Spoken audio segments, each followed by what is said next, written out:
నమస్తే, this is Shaurya. Welcome to our channel. RTC buses. So ప్రతి మనిషి కూడా వారి దైనందిన జీవితంలోనే ఎక్కడికైనా వెళ్ళాలన్నా స్త్రీలు ఇప్పుడు ఎక్కువగా మహిళలు కూడా చాలామంది ప్రతి ఒక్కరు కూడా ఎంప్లాయ్మెంట్లో ఉన్నారు, ఉద్యోగాలు చేస్తూ ఉన్నారు. సో వాళ్ళకి ప్రభుత్వం గుర్తించి వాళ్ళ శ్రమని గుర్తించి ఒక ఉచిత బస్ అనేది ఇస్తే బాగుంటుంది. టైంకి వెళ్ళి టైంకి సేఫ్గా వస్తారు, అలాగే రూపాయి వెనకేసుకోవడానికి కూడా వాళ్ళకి స్కోప్ ఉంటుంది అనే ఒక మంచి ఆలోచనతోనైతే ఉచితాలను ప్రకటించారు. ఆర్టీసీ బస్సెస్లో ఫ్రీ బస్ అనేది మహాలక్ష్మి ఇట్లా కొన్ని స్కీమ్స్తోన వాళ్ళకి ఫ్రీ బస్సెస్ అనేది అరేంజ్ చేశారు.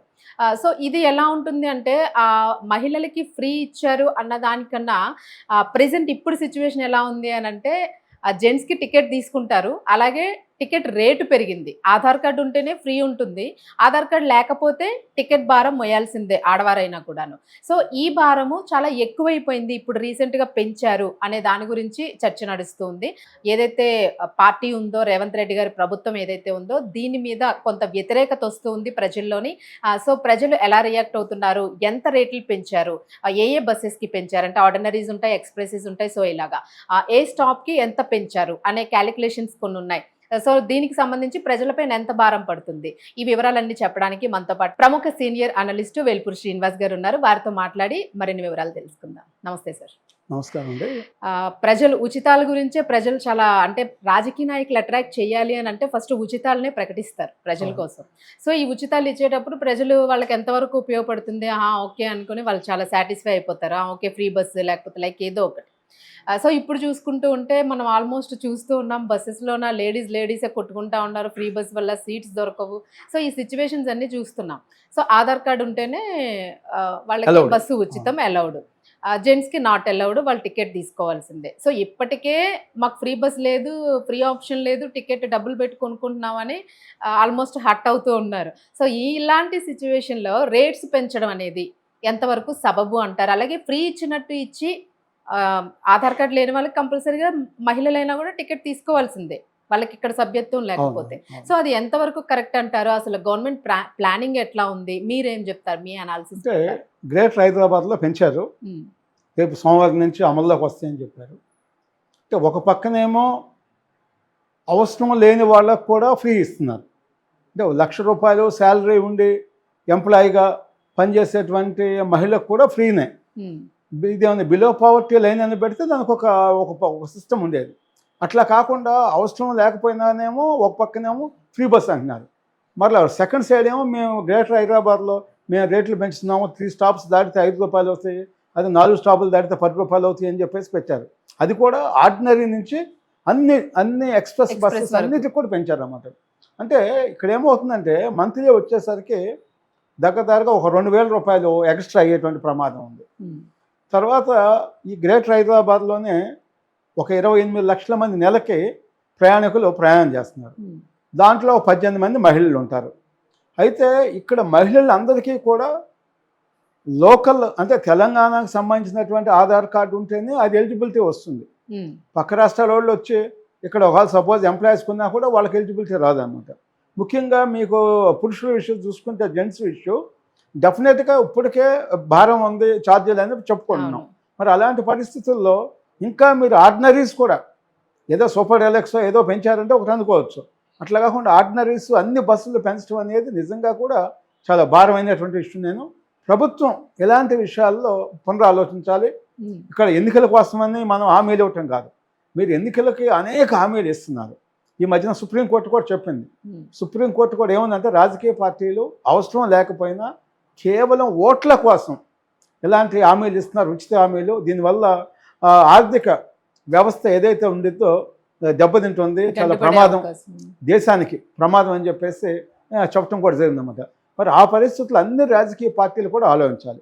ఇప్పుడు ఉచిత వైద్యం ఇవ్వచ్చు, ఉచిత విద్య ఇవ్వచ్చు, ఎందుకంటే విద్య ఉంటేనే మనం ఏదైనా చేయవచ్చు. కాబట్టి ఉచిత విద్య ఉంది, ఉచిత వైద్యం ఉంది. ఇంకా మీరు పెట్టేటువంటి అనేక స్కీమ్స్ అవసరం లేని స్కీమ్స్ వల్ల ఏమవుతుందంటే రాష్ట్ర అభివృద్ధికి భారం అవుతుంది.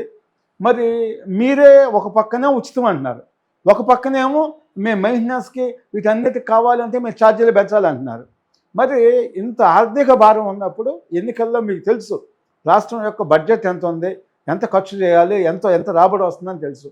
మరి ఇవన్నీ క్యాలిక్యులేషన్ మనకు ఐడియా ఉన్నప్పుడు కేవలం మన గెలిపే ముఖ్యంగా పెట్టుకుని మరి ఓట్ల కోసమే ఈ విధమైనటువంటి ఉచిత స్కీమ్స్ అనేది పెడతాం అనేది కరెక్ట్ కాదు. ఇందుకే మొదటి నుంచి కూడా మనకి అనేక మంది నాయకులు కూడా, పెద్ద పెద్ద రాజకీయ నాయకులు కూడా ఏం చెప్పారంటే, మీరు నిజంగా అవసరమైనటువంటి విద్య వైద్యం ఇవ్వండి, ఇతర స్కీమ్స్ అన్నీ కూడా వ్యక్తిగత లాభాల కోసం మీరు ఇవన్నీ కూడా చేయొద్దని చెప్పేసి అనేక ప్రముఖమైనటువంటి మరి విశ్లేషకులు చెప్పని లేదా మేధావులు చెప్పని చెప్పారు. ప్రభుత్వం ఈ పరంగా రాజకీయ పార్టీలు అన్నీ కూడా, ఎన్నికల కమిషన్ కూడా వీటి మీద ఒక నియంత్రణ ఒకటి పెట్టాలి. పెట్టినప్పుడు మా రాష్ట్ర ఆర్థిక వ్యవస్థ దెబ్బతిందు. లేకపోతే ఆర్థిక వ్యవస్థ కానీ దెబ్బతింటే మన రాష్ట్రంలో అభివృద్ధి కుంటుపడుద్ది, రోడ్లు ఉండవు, లేదా ఇన్ఫ్రాస్ట్రక్చర్ ఉండదు. ఏ రంగం చూసుకున్నా కూడా స్కూల్ బిల్డింగ్స్ కట్టాలన్నా లేదా ఇంకొకటి కావాలన్నా హాస్పిటల్స్ కట్టాలన్నా కూడా మనకు అవకాశం ఉండదు. ఒక పక్కనేమో మేము అనేక సంక్షేమ కార్యక్రమాలు చేస్తున్నాం అన్నారు, ఇంకొక పక్కనేమో మేము జీతాలు కూడా ఇవ్వలేని పరిస్థితులు ఉన్నామని చెప్పేసి ముఖ్యమంత్రి గారే స్వయంగా స్టేట్మెంట్లు కూడా ఇవ్వడం జరిగింది. అందువల్ల మేధావులతో ఆలోచించండి, ఆర్థికవేత్తలు ఎవరైతే ఉన్నారో వాళ్ళందరితో డిస్కస్ చేయండి, ప్రజల సంక్షేమం కోసం చేయండి. కేవలం మన రాజకీయ పార్టీ మన ప్రభుత్వానికి అడ్వాంటేజ్ వచ్చిందని చెప్పేసి ఇలాంటివి ఏమన్నా చేస్తే మనం ఇప్పుడు ఈ పెంచినటువంటి రేట్లు దాన్ని బట్టి వాళ్ళు ఇబ్బంది పడాల్సిన పరిస్థితి వస్తుంది. ఉచితాన్ని అవసరం లేని వాళ్ళు కూడా ఉపయోగించుకుంటున్నారు. ఇక్కడేమో 100% మీరు రేట్లు పెంచినాక మరి వాడు నెలకు 8,000 9,000 లేదా 10,000 రూపాయలు వచ్చేవాడికి కూడా నెలకు 2,000 రూపాయలు, ఒక ఇంట్లో ఒక వ్యక్తి 2,000 రూపాయలు పెట్టాలంటే ఇద్దరుంటే 4,000 రూపాయలు పెట్టాల్సి వస్తుంది. అంటే చాలా భారం అవుతుంది. డెఫినెట్గా దీని మీద పునరాలోచన చేయాలి. మరి ఎలాంటి టికెట్లు పెంచడం వల్ల అతి సామాన్యమైన వ్యక్తుల మీద ఈ భారం పడుతుంది. కారులో వెళ్ళే వాళ్ళకి ఎద్దరికి ఇబ్బంది లేదు, కోటేశ్వర్లకి. మరి కామన్ మ్యాన్కి ఇబ్బంది కాబట్టి ప్రభుత్వం రేవంత్ రెడ్డి గారు దీని మీద పునరాలోచన చేసి ఏదైతే ఛార్జీలు పెంచామంటున్నారో ఆర్టీసీ ఛార్జీలు వాటిని రద్దు చేస్తే బాగుంటుంది. సో ప్రజల అభిప్రాయం కూడా మేబీ ఇదే ఉంటుంది, ఆటోమేటిక్ గా ఆబ్వియస్లీ తగ్గిస్తే బాగుండు అనే ఉంటుంది. సో ఎలాగూ ఇప్పుడు మహిళలకి ఫ్రీ బస్ ఇచ్చిన తర్వాత మీరు చూసే ఉంటారు, పర్టికులర్గా ఆఫీస్ టైమింగ్స్లో అయితే ఎవరు కూడా జర్నీ చేసే పరిస్థితి లేదు, ప్రయాణం చేసే పరిస్థితి లేదు. చాలా ఓవర్ఫ్లో అవుతుంది, మరి ఇబ్బంది అవుతుంది. అంటే నిజంగా ఎంప్లాయీస్ చేసేటువంటి వాళ్ళు ఉదయం నుంచి సాయం దాకా ఆఫీస్లో కష్టపడతారు. మరి తర్వాత వాళ్ళు బస్కి వచ్చేసరికి ఇంటికి వెళ్ళలేని పరిస్థితులు అవుతుంది. ఒక్కోసారి 10 కూడా అవుతుంది. అంటే దగ్గరగా 3 hours 4 hours ఎప్పుడైతే బాగా ఓవర్ ట్రాఫిక్ ఉండిద్దో ఆ రష్లో బస్సులు ఎక్కడం కూడా వీలు లేని పరిస్థితులు మనం చూస్తున్నాం. ఒకవేళ ఎక్కితే వాళ్ళకున్న పర్స్ కానీ ఏమన్నా మనీ కానీ గోల్డ్ కానీ ఏదున్నా చేతిలో ఏదున్నా పర్సులో ఏదున్నా మళ్ళీ దిగిన తర్వాత అవి ఉంటాయని నమ్మకం లేదు. అందువల్ల ఎక్కువ బస్సులు పెంచాలి. ఇలాంటి స్కీమ్స్ పెట్టినప్పుడు మనం ఇవన్నీ కూడా ఆలోచించకుండా, ఇవన్నీ బేరీజ్ వేసుకోకుండా, వీటన్నిటి మీద డిస్కషన్ చేయకుండా ఏదో మనం హామీ ఇచ్చేసాము మనం అమలు చేస్తున్నామని చెప్తే డెఫినెట్గా ప్రతి ఒక్కరికి కూడా ఇబ్బంది అయింది. ఏదో కొంతమందికి రావాల్సినటువంటి బెనిఫిట్ కోసం మీరు అందరికీ మేము ఇచ్చేసామని చెప్పేసి ఒక పబ్లిసిటీ కోసం చేయటం వల్ల ఏమవుతుందంటే ఈ విధమైనటువంటి ఇబ్బంది అవుతుంది. నిజంగా అవసరం కోసం వెళ్ళాల్సిన వ్యక్తులు వాళ్ళు ఎవరైనా ఒక హాస్పిటల్కి వెళ్ళాలంటే ఒక 20 కిలోమీటర్లో, అదే ఆటోలో వెళ్ళాలంటే వాడు 1000 రూపాయలు తీసుకుంటాడు ఆటోలో. మరి బస్సులో వెళ్ళాలంటే అవకాశం లేని పరిస్థితులు మీరు కల్పించారు. మరి ఇంక ఎట్లా ఏ విధంగా జర్నీ చేస్తారు? ఇవన్నీ కూడా ప్రభుత్వం ఆలోచించాలి. ప్రభుత్వం ఈ విధంగా ఆలోచించినప్పుడు ఈ స్కీమ్స్ పెట్టేటప్పుడు కూడా వాళ్ళ యొక్క నియంత్రణ చేస్తారు. రాష్ట్రం మొత్తం మీరు ఎటన్నా పోవచ్చు అంటున్నారు. మరీ ముఖ్యమైన అవసరం అంటే ఒక జిల్లా పరిధి ఎక్కువ, అట్లా కాకుండా స్టేట్ మొత్తం మీద మీరు ఎటన్నా వెళ్ళిపోండి, ఎటన్నా మీకు ఫ్రీ అనేది. దానివల్ల ఏమవుతుందంటే అనవసరమైనటువంటి ప్రయాణాలు, అవసరం లేకపోయినా కూడా ప్రయాణాలు చేయటం, దీనికి రాష్ట్ర ప్రభుత్వానికి నష్టమని కాదు, ముఖ్యంగా ఏదైతే ఆర్టీసీ ఉందో ఆర్టీసీ కూడా కోలుకోలేని దెబ్బ అయితే తగిలే అవకాశం ఉంది. మరి అలాంటి దెబ్బ తగలబట్టే వాళ్ళు రేట్లు పెంచుతున్నావు చెప్తున్నారు. సో మీరు అన్నట్టుగా సార్, అంటే ఒకప్పుడు చూసుకుంటే మనకి పాత కాలం నుంచి కూడా ఇప్పటి వరకు మనం ఏం క్యాలిక్యులేట్ చేసినా కూడాను, సో ఆటో ఫెసిలిటీస్ ఇప్పుడు వచ్చినట్టుగా కొన్ని ప్రైవేట్ సంస్థలు ఉన్నాయి, ట్రావెల్స్ మనం బుక్ చేసుకోగానే ఆటో వస్తుంది, కార్ వస్తుంది, క్యాబ్స్ వస్తూ ఉంటాయి, వేల రూపాయలు అవుతాయి. ఈ ఫెసిలిటీస్ మనకి పాత కాలంలో అంటే కొంత లాస్ట్ గత మనకి 3-4 సంవత్సరాల వరకు లేవు. సో ఇప్పుడు ఈ ప్రైవేట్ పరంగా ఇవన్నీ కూడా పెరిగినాయి. అంటే ఆటోస్ కూడా మంచి డిమాండ్ పెరిగింది. ఎందుకు అని అంటే గతంలో బస్సెస్ లోనే ప్రయాణించేవాళ్ళు ప్రతి ఒక్కరు, తక్కువ దూరం అయినా ఎక్కువ దూరమైనా కూడా ఐదర్ సైకిల్, బైక్ లేదంటే బస్సే మనకు ఆప్షన్ ఉండేది మధ్యతరగతి. 4-5 కిలోమీటర్ల వరకు ఎట్లా జర్నీ చేసినా సరిపోతుంది. మీకు ఒక 15 కిలోమీటర్లు, 20 కిలోమీటర్లు, ఒక 30 కిలోమీటర్స్ వాళ్ళ హాస్పిటల్స్కి ఇంకో చోటకి వెళ్ళాలంటే వాళ్ళు ఆటోలోనో లేదా కారులో వెళ్ళే పరిస్థితి లేదు. వెళ్తే 4,000 5,000 రూపాయలు ఛార్జ్ చేస్తారు. అందువల్ల డెఫినెట్గా బస్సు అనేది కామన్ మ్యాన్కి 100% అందుబాటులో ఉండాలి. దాన్ని అందుబాటులో లేకుండా ప్రభుత్వమే చేసింది.